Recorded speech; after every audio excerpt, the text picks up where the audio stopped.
Hey guys, Jules here for WhatCulture.com, and I want to talk to you today about cinematic endings, or more specifically about endings which, much like the case of the police officers trying to find all the missing presenters here at What Culture, were unable to solve anything, because I killed them too. Anyway, a film's ending is most likely going to be the thing that gets discussed the most with your friends and family after watching, mainly because it's the last impression the film has to make, and it's incredibly hard to stick that landing. Sometimes films are so afraid to make that leap that they actually become cyclical and just end exactly where they began. So let's take a look at some of those today. I'm Jules, this is WhatCulture.com, and these are 8 film endings that didn't solve anything. And if you're saying to yourself, boy, this seems unusually familiar, well, we actually did put out a list like this as a 7-take last year, but it got taken down for copyright violation. So what I did is I hunted down James Hunt and Cy Gallagher, and we have new entries. Not that it might matter, as we too might be unable to solve the grasping hands of companies attempting to lay claim to our content, but here we go. Number 8, 500 Days of Summer. On the face of it, 500 Days of Summer is a traditional narrative with 3 acts that follows a romantic entanglement between a boy, Joseph Gordon-Levitt, and a girl, Zooey Deschanel, which charts their relationship blossoming and then stagnating and then, like all things, dying. Cheerful, right? In the end, the point seems to be that Tom finally gets over his obsession with Summer, who he both idolizes and unfairly castigates for not sharing his idealized version of love. The reality is that he's actually a bit of a bum and a toxic influence, and that she's actually just precious and wonderful and actually just deserves better, which she does get in the end. That's the satisfying finale in there if you're actually looking for one. Summer gets free of Tom. But for Tom, there's absolutely nothing solved. He starts the film as a lovelorn sad sack who listens to indie songs and then becomes obsessed with good-looking girls who pay him the slightest bit of attention. He's therefore destined to have his heart ripped out over and over because he's the one doing it to himself. And just because he supposedly meets his new love and air quotes moves on, it means precisely nothing. All that's going to happen is he's going to live that destructive loop again, having learned absolutely nothing. Again, cheery stuff. Number 7, Changeling. Clint Eastwood's 2008 crime mystery isn't exactly one for the faint-hearted, particularly if you've just had kids and are terrified that they're literally seconds away from sticking their tongue into a plug or socket, or just wandering into some sort of room that's filled with sharp objects. Newsflash, they are. But it's a great and chilling watch. The true story follows Angelina Jolie as a mother whose son is kidnapped and then replaced by a corrupt police force looking to appease her and escape the negative publicity born out of their incompetence. As she seeks to uncover the truth and prove the imposter is not her child, she's locked up until it all finally comes out and a serial killer is implicated in her son's disappearance. When he's found guilty of several more murders, the killer tells her that he'll admit to her son's killing if she visits him, but then promptly refuses, and she's given extra hope of his survival when another surviving victim is found and tells her he escaped along with her son. Jesus, that is a lot of story I've just given you out there, but in the end she never actually finds her son and ends up just as clueless about his whereabouts as she was when he initially disappeared. Oh, Jesus, this is going 2 for 2 on the heartstrings, isn't it? Number 6, Zodiac. Now, just to be clear, Zodiac is great. It's a meticulous mystery thriller and one of the more underrated films in David Fincher's incredible library. However, by tackling the story of the Zodiac killer, it also means that there's an inherent issue with regards to the ending. Again, not that it's bad, but rather that it simply cannot end with its mystery solved, as it just wasn't. To this day, the mystery of the Zodiac killer, a person who went on a killing spree in California during the late 1960s and early 70s, leaving clues and ciphers to taunt the police with, remains unsolved. Fincher and his team conducted an almighty amount of research to go alongside the existing case, which results in an enthralling movie as Robert Downey Jr.'s reporter Paul Avery and Jake Gyllenhaal's cartoonist Robert Graysmith attempt to unpack the case. As you can imagine from the problem we've just highlighted, the ending of the film is predetermined and therefore quite unsatisfying as a result. You can argue that it's not necessarily the point of the film. In fact, the joy of the film is the investigation itself and the compulsion to investigate, but it also does mean that there aren't any answers, despite over 2.5 hours spent looking for them. Number 5, Mother.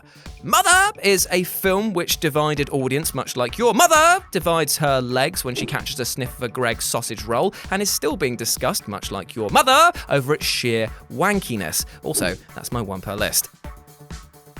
Ostensibly about a fractured couple bonding over the impending birth of their first child, the two are driven apart when the man, who actually doesn't have a character name in the film, cares more about the attention he gets from other people than his lover, inviting more and more people into his house who adore him but shun his wife. And then the house actually descends into an apocalyptic hellscape, quite literally. Executions happen and the wife ends up burning everything to the ground. It goes from being an interesting character study which follows the course of the Christian faith, but goes all in towards the end to the point where it kind of just feels a bit silly. And the ending is another of these moments where Aronofsky wants to just come across as deep by having it finish with a cyclical rebirth of sorts, but in the most base terms shows that nothing has changed. The most frustrating thing for many was that the plot points that were introduced are never resolved. The mysterious golden substance the mother drinks is never explained. The gaping wound in the house never fully comes into play, and there's no easy answers for what the hell you just watched.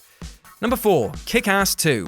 The first Kick-Ass was exactly what the genre needed following Batman Begins, as the inevitable influx of serious superhero films hit the market hard and everything was covered in a horrible grit in the process.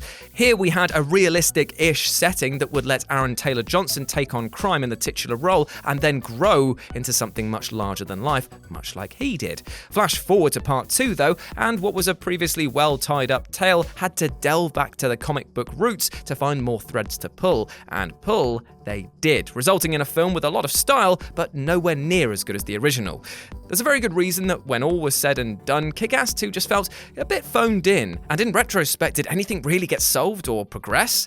Sure, the antagonist, the motherfucker, had a certain part of him forcibly removed, but as we zoom out away from Kick-Ass starting another training routine and watching Hit Girl speed away to another city, there was zero character progression outside of our heroes, just doing more of the same. Number 3, Oldboy. The less said about this ill-fated remake, the better. Rarely has a film been worth less than the sum of its parts. One of the most egregious slights in translating this Korean classic came in the ending. Seemingly unhappy with the original's ambiguous close, there was a mass deviation from the established material. So while we still get the earth-shattering twist concerning Joe and Marie's relationship, the remake takes it a step beyond. Instead of submitting to hypnosis to help forget the family incest, Joe instead chooses to lock himself back in his old cell in penance, paying for his captivity with the diamonds he took from Copley's Adrian. Wishing to be a good father, well, under the circumstances anyhow, he charges the jailer, played by Samuel L. Jackson, with giving the remainder of the diamonds to his daughter. It seems odd, but it's still a resolution, right?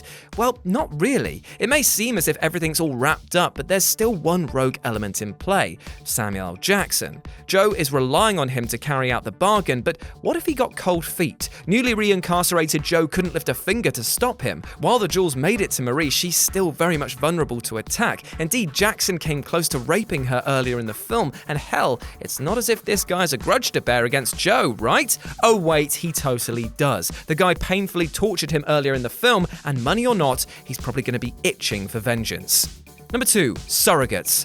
Bruce Willis's sci-fi social commentary thriller was actually a surprise hit back in 2009, with its core narrative being that in the future we're all plugged into the titular surrogate versions of ourselves, living out our daily lives outside, all the while being jacked into these cyborg beings at home.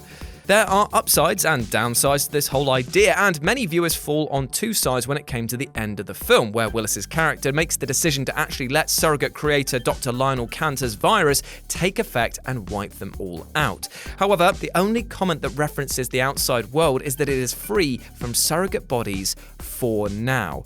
Being that people have been so utterly dependent on this way of life for so long, and the fact that things like war, disease, and crime are at an all-time low, the film leaves everything open to interpretation as to the direction society is going to take from here on out.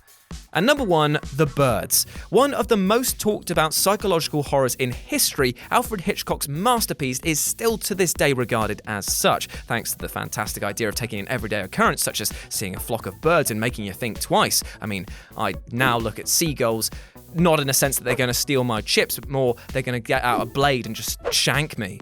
However, come the end of the flick, as our four protagonists become holed up in a house trying in vain to shield themselves from the ornithological onslaught, main character Tippi Hedren's Melanie ends up opening a door to one of the upstairs rooms only to get her face pecked off. Naturally, it's decided that the gang take her to get some medical attention, but after they navigate a garden of seagulls and crows all ominously staring at them and pile into their car, the following wide-angle shot is the last we see before the credits roll. What was the cause of the birds' sudden hostility? What role did Melanie's lovebirds play in the whole thing? Did she even survive the initial attack? And what of the radio reports coming in that states that other cities were under attack too? Now, I personally love this ending, as it's absolutely bleak and hopeless. However, for the sake of this list, we have to agree that The Birds, alongside other horror films of its ilk, didn't solve anything for the sake of suspense. But in the case of The Birds, and the fact that it was never going to be made into a sequel or franchise, unlike the other horror films, it's that little bit more frustrating to be left in the dark.